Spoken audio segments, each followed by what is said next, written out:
Joan of Arc is France's most famous patron saint. Burned at the stake, her remains were said to have been lost, thrown into the River Seine. Until in 1867, her bones appeared out of the blue. It's a bit like crime scene investigation. You have the remains. Who do they belong to? Some thought it was a hoax, others the real deal. France's leading forensic pathologist, Dr. Philippe Charlier, became fascinated by this mysterious and macabre cold case. They are not just bones for me, they are patients. A detective tale that tested Charlier's expertise to the limit. The autopsy of an international icon, where science meets myth. It connects you to the past in a very unexpected way. This is the story of Charlier's quest to find the truth behind the relics that could be Saint Joan of Arc.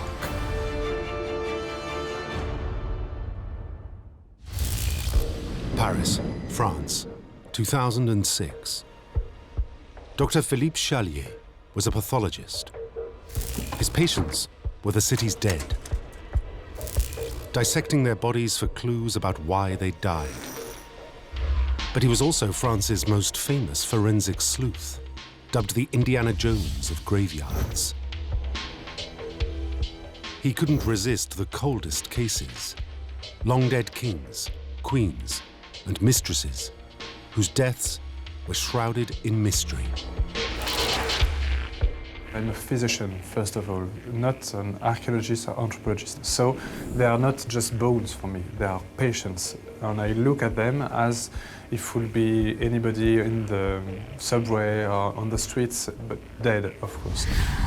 His patient files include the English King Richard the Lionheart and the French King Henry IV, but all the remains, however small, held secrets from the past. Even just a tiny bone, for me, it's a patient. All these bodies are, for me, patients, and when I look at their bones, I'm just looking like in a patient's file, like a historian book.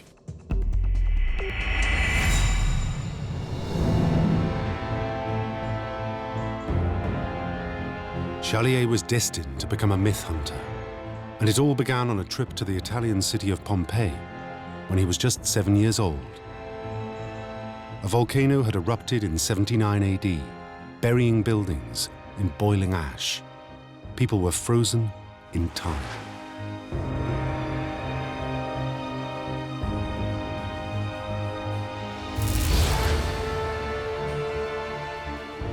I remember the cadaver of a woman, and this was very important for me because I was facing not a skeleton, but the three-dimensional form of a dead individual, and I wanted to make this individual speaking to me.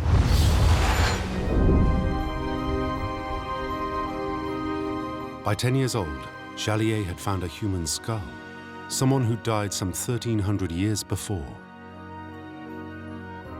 He wanted the dead to tell him their story, to speak to him through their remains. So he went on to forge a career in medicine. As a forensic pathologist, he knew he could search for the truth behind history's most famous deaths.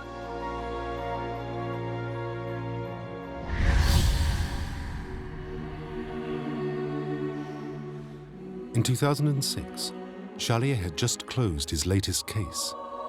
He was returning the medieval remains of a king's mistress to a provincial museum in Chinon, central France, when by chance he spotted his next patient. 50 centimeters close to these remains were the relics of the so-called Joan of Arc. Charlier had discovered a long-forgotten box of bones, but these were no ordinary remains. Legend said they belonged to France's patron saint, Joan of Arc. But how did they find their way to Chinon?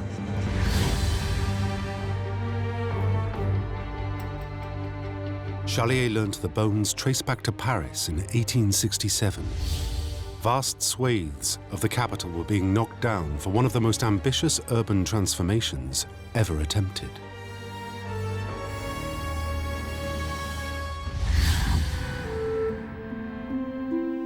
Dr. Charlier wanted to know where they'd come from and found out that in 1867 the attic of the pharmacy had been cleared out and these remains had been found.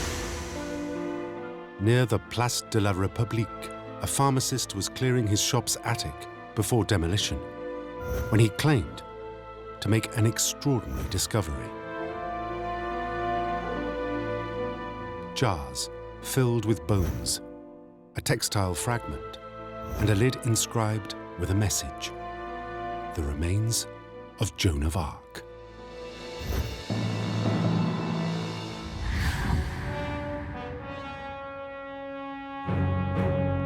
The Catholic Church took an immediate interest. The Roman Catholic Church had the remains examined to see whether they could tell whether they were Joan of Arc's. They sort of accepted that they were, but it wasn't a definitive conclusion. The clergy took the remains to Chinon for safekeeping, where they eventually landed up in the local museum. So these relics were then left on a shelf for nearly 150 years until they were rediscovered by Charlier. Charlier had little evidence to work with. A broken piece of human rib, a fragment of vertebrae from a spine, the end of a cat's thigh bone, a curious scrap of fabric, and what looked like lumps of charcoal. He faced one of his most difficult investigations, and he'd need a crack team if he was to solve the case.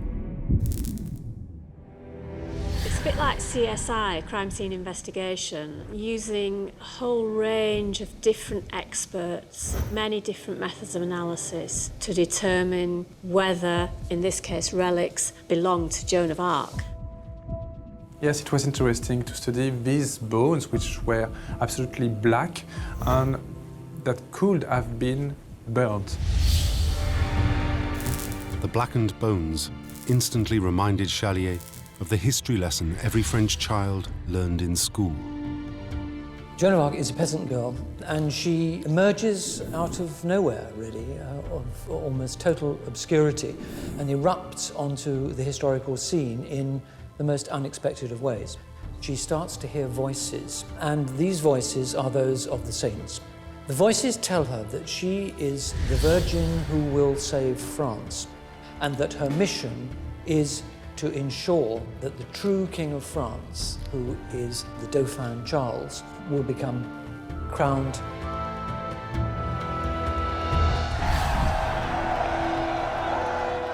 It was 1422. France was in the grip of a power struggle with England. That went on so long, it became known as the 100 Years' War. The French King Charles VI had just died. The English were determined to stop his son, the Dauphin, Charles, from taking the crown.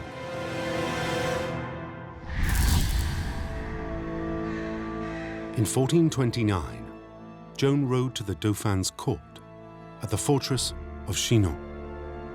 She told the French prince of her quest to defeat the English, hand him the throne, and restore peace. We don't know exactly what she told the Dauphin in secret. What was the sign that she gave which convinced him and many of them that she was the true Virgin who was going to save France? Whatever she said, it worked. Joan became his military advisor. She was just 16 years old. She seems to be quite willing to adopt the role of a warrior, and this is very unusual. She is someone who seems to be able to take on military command. She bears a banner, a standard, which is her emblem and symbol. She thwarted the English armies in battle and saw the Dauphin crowned King Charles VII of France. But a year later, in 1430, in the midst of a battle, Joan was captured by pro-English French troops. Then betrayed by her king, who refused to pay her ransom. Charles VII knew she'd become a dangerous liaison. The church was convinced the voices she heard weren't the saints, but the devil.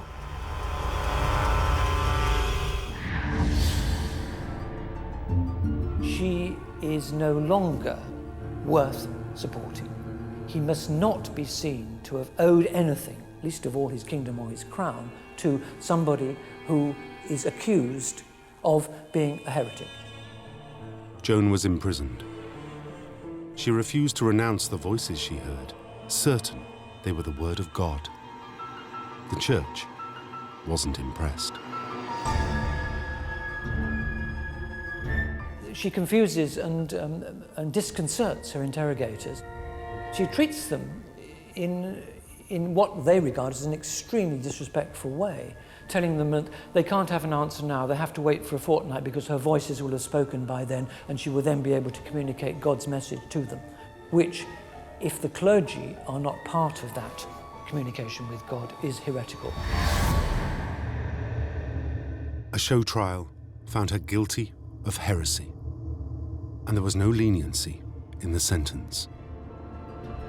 The normal punishment for the heretic who is obdurate and refuses to recant or abjure their heresy, which is the dreadful, dreadful punishment of burning at the stake. On the 30th of May, 1431, Joan was tied to a stake above a pyre of wood in Rouen market square. A vast crowd was said to have gathered to watch the spectacle. The pyre was lit. It took 3 attempts to burn her body to ash.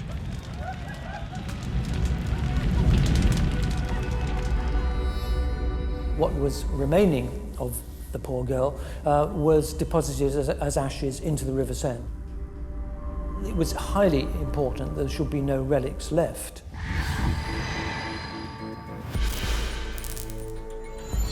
"575 years later, Charlier gazed at a labelled jar.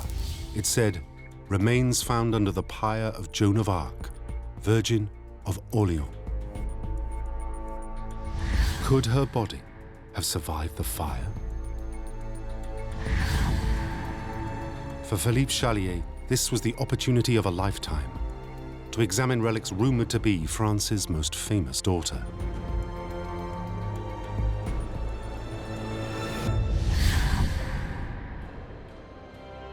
As a pathologist who'd analysed anonymous human body parts found by the police, Charlier knew one diagnostic test reigned supreme.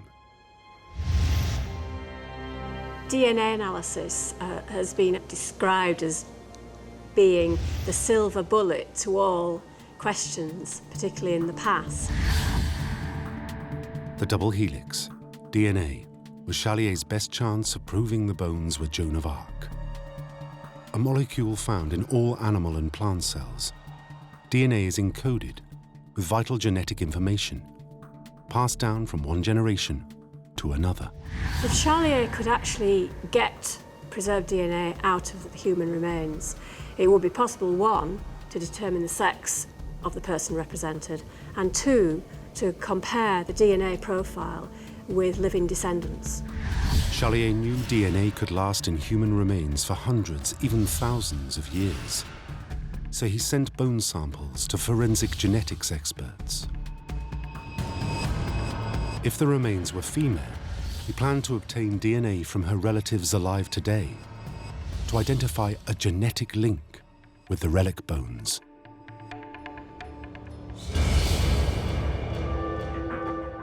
DNA analysis has really been around only about 25 years for looking at archaeological skeletons. 1989 was the first time DNA was extracted from bone. Charlier awaited the results. If the bones were male, it'd mark the sudden end to his quest. Would have been a male, we would have concluded that these remains were absolutely not these of Joan of Arc. Then Charlier got the call. It was bad news. The scientists had failed to extract any DNA. His plan to test her relatives for a genetic match now lay in tatters. The reason why there was no DNA was a mystery. But was it possible intense heat, like a burning pyre, could have destroyed it? So there are two reasons why the DNA wouldn't have survived, and that would be that it didn't survive full stop, or that it was destroyed. It's very unlikely to get preserved DNA out of bone that has been cremated. Charlier suspected high-tech science might not give him the breakthroughs he'd need to crack this cold case. To unravel the mystery of the relics of Joan of Arc, he knew he'd have to think outside the box. He had a radical idea, something never attempted before. And he'd need one of France's most highly trained noses. I am a perfumer, I create perfumes, I smell so many things in life, and I have a passion for nice odors like flowers, fruits, spices, woods, etc. And suddenly you have someone calling you and say, "Oh, hello Jean-Michel, I am a doctor, I work in a hospital, and I am investigating on the supposed relics of Joan of Arc. Can you help me?" I wanted to use noses of perfumers, which are professional noses and quite artistic one also, in order to smell these remains and to know if they have been burned or not. To smell the relics, to see if there's evidence of burning, I think is wonderful. Use any test you can. The sense of smelling is really about detecting molecules, volatile molecules that are here in the air.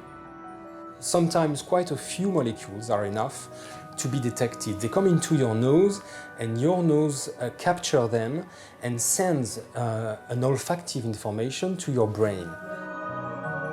Like a sommelier's palate for the complex taste of wine, Jean-Michel Durier's senses were finely tuned to sniff odors with precision. He'd be the first to put the smell of the relics under scrutiny.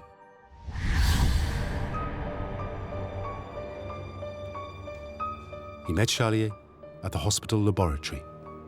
Some of the bottles hadn't been opened for at least 30 years. Charlier hoped the scent would be concentrated enough for a result. We were just, placing our nose on the bottle very carefully, as if also, this dead person would be still alive and we don't want to bother her too much. So, excuse me, madam, but can I smell your burnt bones? That was a bit strange. Durier sniffed the blackened 10-centimeter long rib fragment. Knowing the history of Joan of Arc, I was expecting maybe to smell a burnt odor. And I was surprised because I didn't smell anything burnt. There was no trace scent of fire, but Durier did detect a faint but dense aroma, evidence that the relics were old. Scent is made of molecules called notes, which have different weights. Top notes give the strongest smell, but they're so lightweight they evaporate away in minutes. Bottom notes are the heaviest scent molecules, lingering for hours, perhaps even centuries.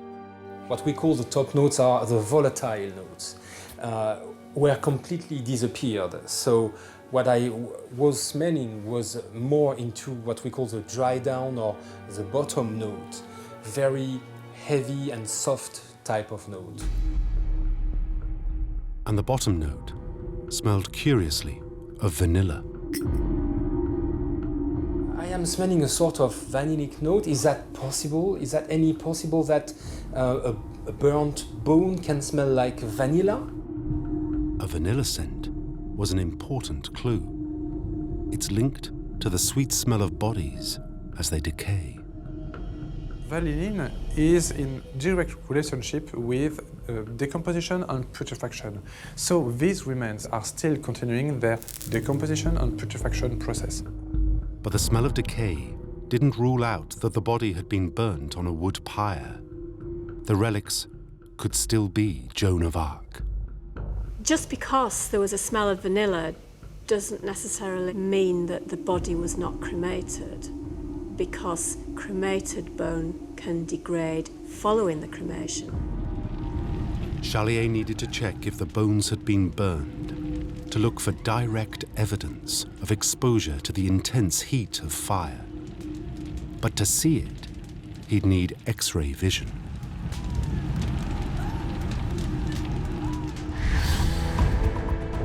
He called on radiologists to put the relics through their CT scanner, normally used to analyze living bodies, organs, and tumors.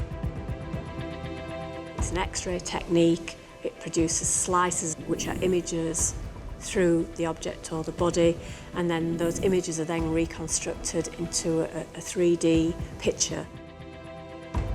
Charlier wanted to scan the bone fragments from different angles to generate a 3D model of the bones, revealing the inside and the outside surfaces in minute detail. And he had a clever idea how to identify any evidence of burning on the relics.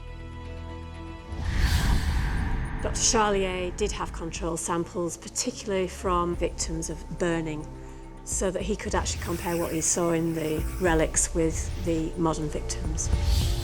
The body is cremated on public places or in a car, in a private place. It's much more close to Joan of Arc death process. Charlier would check both the relics and modern bones for cracks in their structure, created when bones are exposed to temperatures above 70 degrees Celsius and the bone's collagen starts to disintegrate. Well, we wanted to know if these women have been burnt with the identification of little fractures or trauma. The 3D models were generated on screen, and Charlier had his answer. We saw that there were absolutely no cremation sign on the screen. The results suggested the relics had not been burned, but Charlier wondered if the Joan of Arc legend could explain why.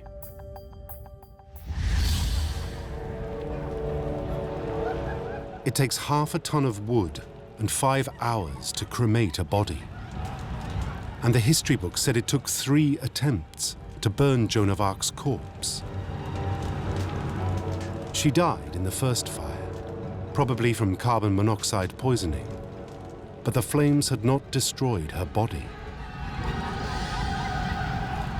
The body was quite intact. Only the extremities of the fingers and toes were cremated. So the English people and authorities wanted to burn it a second time. A second pyre was lit. Joan's arms, head, and legs were burned away, but not her torso, containing the wettest organs, her lungs, heart, liver, and intestines. It's possible after the second burning that there was just the torso left, maybe because that's got the most moisture in it, and therefore a third burning was needed to get rid of the rest of the body. The relic bones would have come from her torso. Charlier wondered if they could have been saved from the third fire, which finally incinerated her body. We had two possible explanations about the conservation of little relics of Joan of Arc. The first one, that as the pyre was not on the ground but upstairs, it may be possible that some bones passed from the support down to the ground. Could the fallen bones have been saved by the jostling crowd? Or had Joan of Arc's corpse reacted to fire just like Hindu pyre funerals and modern cremations? Had the torso exploded? The other possibility was possible explosions of the body of Joan of Arc. We got a lot of gas that grew inside the trunk, and the pressure grows, and after, of course, it explodes because the lungs and the ribs cannot support such high pressure. It is a known phenomenon that bodies do explode during the burning process, so his second explanation could be true. But Charlier's theory of why the bones hadn't burned didn't account for the radiologist's second discovery. The bones were permeated by a mysterious dark substance that had once been very hot. To infiltrate the bone, the black substance would have needed to be liquefied, which suggests that there was some high temperature involved somewhere. Dr. Charlier had to look under a microscope to find out what was actually in it. Charlier scraped samples of the black coating from the relics. If the bones had been exposed to fire, Charlier thought he might see charcoal particles under the microscope. He found a lot of things, including red blood cells, vegetable fibres, a dog hair, and various other things, but no charcoal. But Charlier's analysis did reveal the substance was a resin. We saw that it was a mixture of organic putrefacted material and also a large quantity of pollens. Pollen grains and fungal spores, which then gave him the result that this was actually a resin from pine tree. Charlier knew pine sap resin had been used for millennia to preserve bodies. If the remains were Joan of Arc, had someone soaked the relics in resin to prevent decay? Charlier wanted to know if all the relics were coated in the same resin. Did it hold any secrets about where or when the bones had been preserved? So he called on a long-time collaborator at the Hospital Lariboisière, Paris. Toxicologist Dr. Joel Poupon. I know Philippe Charlier for a long time, more than 10 years, and when he wants something, he will have it. And so he is very persuasive, and you cannot resist, in fact. For him, all is possible. Unlike Charlier, Poupon's patients are usually alive. He looks for the chemical traces of poisoning or certain diseases in their bodies. But he can find elements in archaeological remains too. He's helped solve some of Charlier's most complex cases. But an alleged saint, permeated by resin, was a first.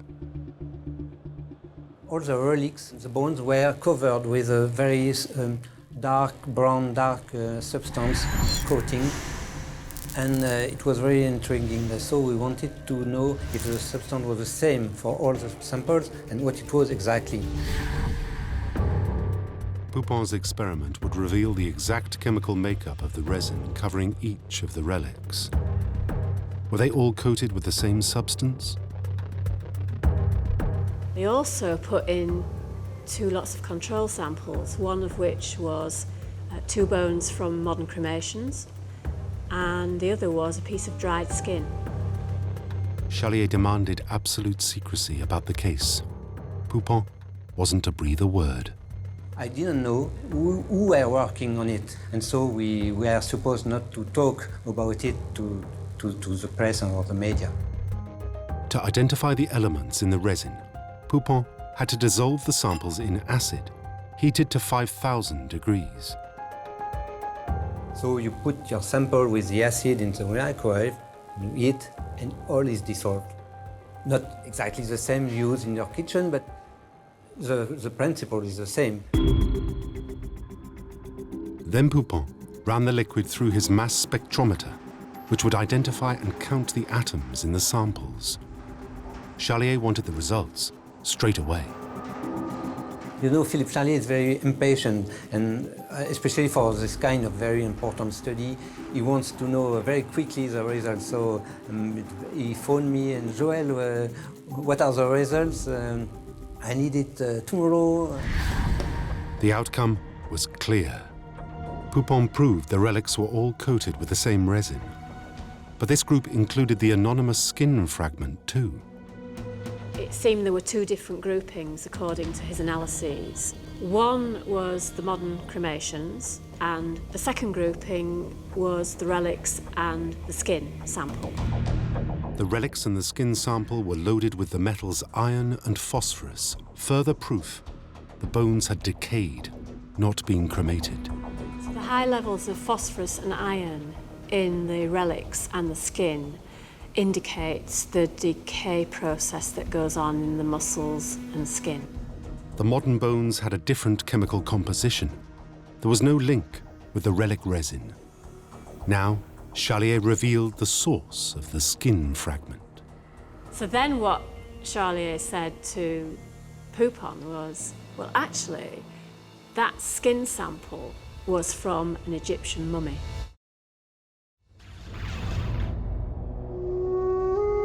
Charlier had sent the skin sample to test a secret idea, that the relics were coated with a resin recipe invented by the ancient Egyptians. He was right. It was a major breakthrough in the case. The blackish mixture was, of course, bitumen and kind of balm deposited during the embalming process. These results confirmed us that we had a kind of unity. The coating was exactly the same for all the samples.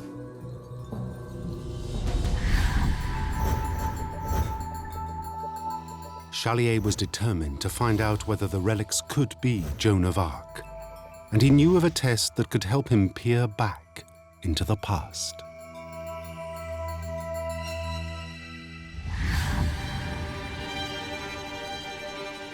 Zurich, Switzerland, scientists at the Ion Beam Physics Laboratory were world experts at dating human remains by analyzing a radioactive molecule, carbon-14.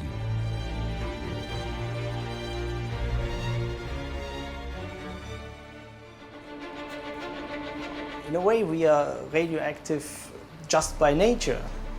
Our atmosphere, our planet is exposed to cosmic radiation, and these high energetic cosmic particles finally ends up in all living organisms, also in our body. Carbon-14 is found in every cell in our bodies, and as soon as we die, it works like a ticking clock. Because it's radioactive, carbon-14 decays at a known rate. So scientists would count the number of the molecules left in the relic bones to tell Charlier when the person had died. We wanted to know, of course, the datation of the relics. We wanted to know if it had exactly the same period as Joan of Arc. As soon as we die, we can't replace the C14 atoms anymore. And at that moment, the clock starts running. And from this, we can calculate directly the age. The cleaned sample material, we first burn it to carbon dioxide, purify the gas, and then we reduce it again to graphite. And this little graphite powder is pressed into these bullets. The bullet-like capsules were loaded into the accelerator. Charlier wanted to find out if the relics were medieval or not.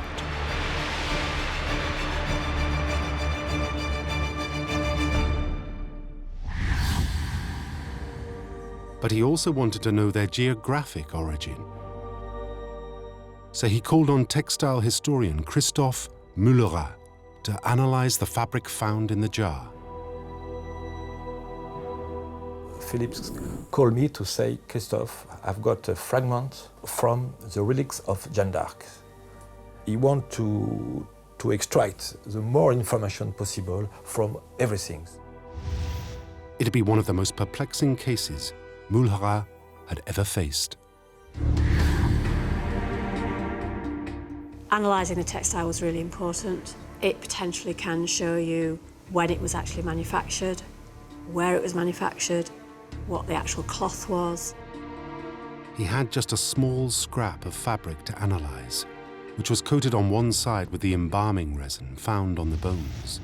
The textile was a fragile 10 centimeters length part of tissue with a blackish and brownish coloration and black formations incrusted on one part of the textile. Moulerat wanted to know what the material was made of, then its thread count, to see if it matched medieval fabrics. So when I study the thread, I find it's linen, but the material was very fine also, very good quality. When I make the count of the thread, I find 24 centimeters. The fabric was flax linen with 24 threads per centimetre square, a fine fabric, widespread in Europe for the last 1,000 years. But as he looked under the microscope, something strange caught Mulhara's expert eye. He knew that from the 7th century, European thread was twisted in a Z direction. But the relic thread had an opposite twist, like an S. The thread used to make the textile was always in Z direction. And in this textile, it's S. It's opposite direction. So it's very strange.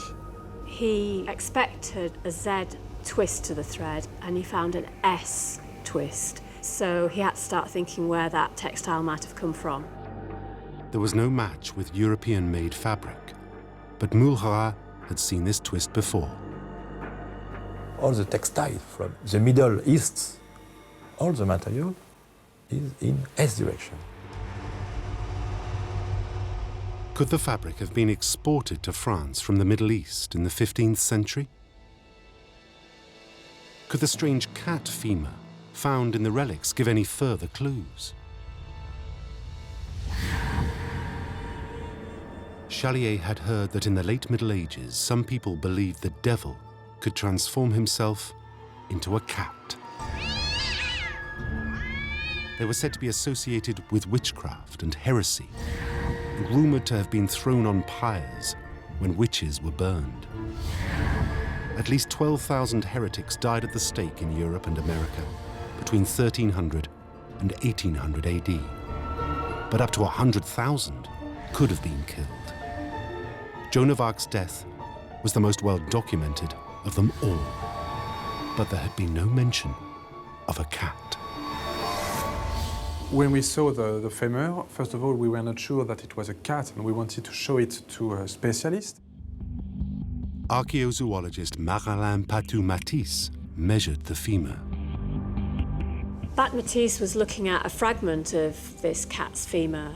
People who study human remains have an easy job because there's just one species there. So you want to know what species it is, you want to know what bone it is. You may be able to determine how old the animal was when it died. And she was able to determine the total length, if she'd had the whole femur, from analysing it.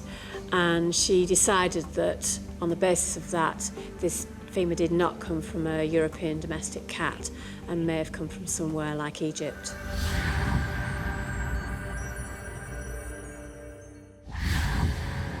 It took 4 weeks for the carbon dating team to complete their tests and to analyse the data. Charlier had a clear result. For this specific object, we measured the radiocarbon age of 2,355 years. This goes back in the ancient times. It was from the 7th century to the 3rd century before Christ. The bones were between 1,000 and 600 years older than the date when Joan of Arc died. The question mark that hung over the relics led to one answer. They were a fake. These remains are not these of Joan of Arc. Joan of Arc existed, but her remains are not in the glass jar. So we now have the final results of the analysis of these relics. That they don't belong to Joan of Arc. But who do they belong to? The cat femur was from a large breed found in Egypt, and the fabric twist linked to the Middle East. The bones had been embalmed with a resin just like the recipe used to embalm ancient Egyptians. And the carbon date proved the person lived in late antiquity, the time of the last pharaohs. All the evidence suggested Charlier's patient was an Egyptian mummy. If these remains are not the good one, it's much more interesting to know when it was created, from which artifact, and what was the manner of making this forgery.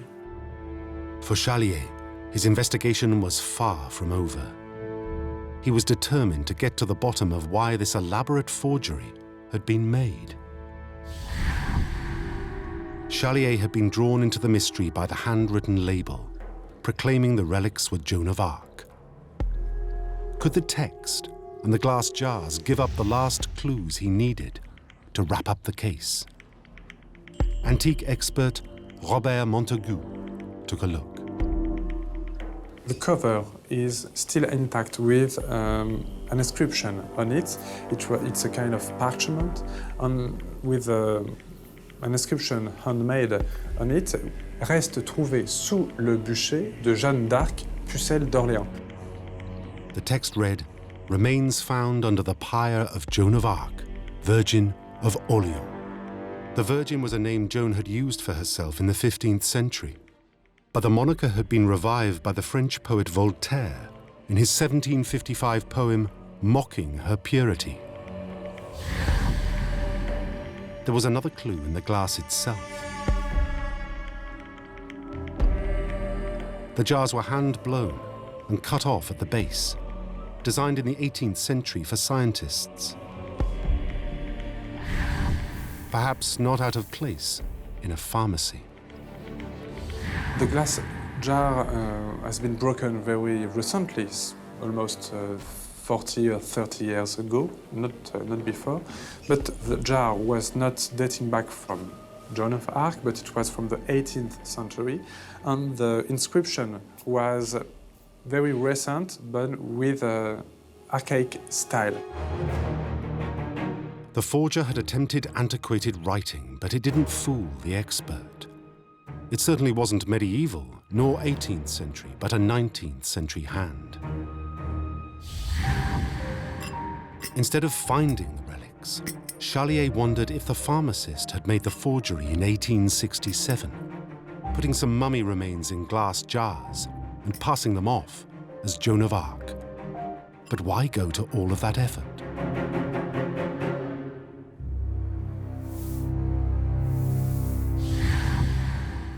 The relics had turned up when French society was in the midst of a radical transformation. In 1456, Joan's reputation had been restored when a retrial cleared her of heresy. By the 1860s, she'd become a symbol used by three groups who were hijacking her reputation to gain power. One has to remember the extreme fierceness of the controversies that divide France in the late 19th century over the separation of church and state. And Joan of Arc becomes a symbol in that conflict. On the one hand, the Republicans and the Socialist Party claiming Joan of Arc as a figure from the people, triumphing over the oppressive authority of the church. On the other extreme, you have Catholic monarchists who see her as enshrining the notion of a Catholic, most Christian kingship in France.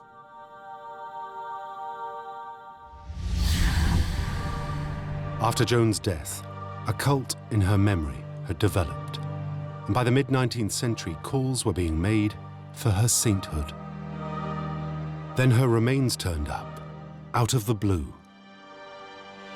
A little pharmacist, maybe, he makes a kind of false reliquary and he presents this to the beatification process in Orléans, saying, "Look what I found in my home. Look at that. These are the remains of Joan of Arc." The church declared the remains might be real, and they were sent to Chinon for safekeeping. In 1920, almost 500 years after her death, Joan was canonized. Later, she became France's patron saint, a revered heroine. For Charlier, the motivation to make the forgery made sense. But to close the case file, he still had to crack the last part of the mystery. How had an Egyptian mummy ended up in a Parisian pharmacy attic? Mummies have been used for therapeutic activities since the medieval ages. In medieval medicine, parts of mummies were used to treat various ailments, particularly associated with bleeding. One example being treatment of hemorrhoids or piles. Mummy medicine had lost its appeal before the 19th century, but it was said the building had been an apothecary for centuries. Could a mummy have been left in the attic since medieval times? Or had the body found its way there far more recently? I think there's There is probably a very strong case for saying that these Egyptian relics arrived in France in the course of the 19th century as a result of the Napoleonic campaigns. The Napoleonic wars were productive of the looting and pillaging of all kinds of sites. Mummified corpses of Egyptians were, in fact, coming into France in quite considerable numbers. There are plenty of good reasons why mummified cats, given the status of the cat in Egyptian religion, should be found among these mummified collections. These are not medieval relics. Charlier's quest was complete. He'd identified his patient, an ancient Egyptian. The team had carried out their analysis in secret, but 1 year on, it was time to let the cat and the mummy out of the bag.